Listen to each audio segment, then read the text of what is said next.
You all know this popular man of God called Dr. Okpai. They arrested him because other pastors were against him. They took him and they brought a 5-liter jerrycan of acid. They were tying him. They were going to force him to drink it. Ask them what is there. They said acid. You said, you don't have to force me, I will drink it. Willingly. He's alive. He got the acid. Drank it. And after he did like this, they sat down to wait for Uma Okpai to die. After the 7th hour, they asked him, what are you? He told them, men like me can't die because of mere acid. Some of you know Uma Okpai. He's one of those guys that if he tells you you're dead, you're dead. He was in an office, his office. And the woman came and said,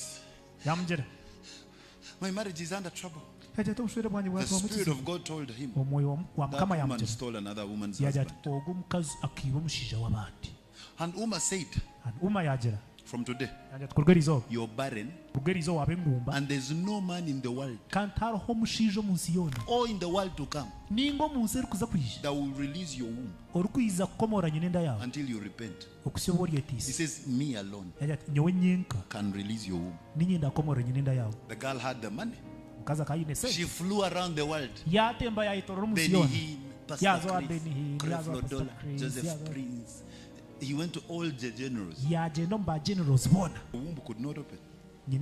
He went to the highest witch doctors. The womb could not open. One day Uma Okpai is driving. And 5 cars park in front of him. Young men come out. They said, we are going to deal with you today. You made our sister barren. He said, who is that? Which one? They said the story. He said, I remember. He told them, now with the same mouth I made her barren, I make all of you dumb until you repent. Until the elder brother wrote a paper and said, we repent. Looked at them and said, okay, talk. He asked them, did your sister repent? Said yes. Did she leave the other woman's man? Yes. Bring her. They brought him. They brought the woman. And Uma was not at church. They called him. He's like, I'm in Argentina. What do we do?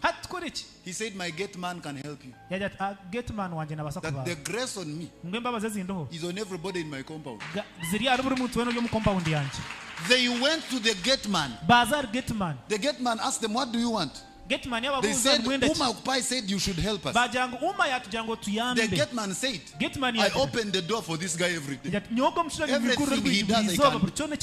He said, go and give birth. 9 months. The woman gave birth. When I read such acts of Uma Okpai, I saw him imparting on men like Adeboye. I went to study Uma. When I studied Uma, I heard his wife saying that my husband prayed and fasted, refused food. At a certain point, I would wake up and blood is through his ears, is on the bed. My husband eats. And Uma said, why don't you let me die? What is better than death? If a man has something in him that will not come out. Let me ask you, what is worse than you dying without giving the world what God has put in your spirit?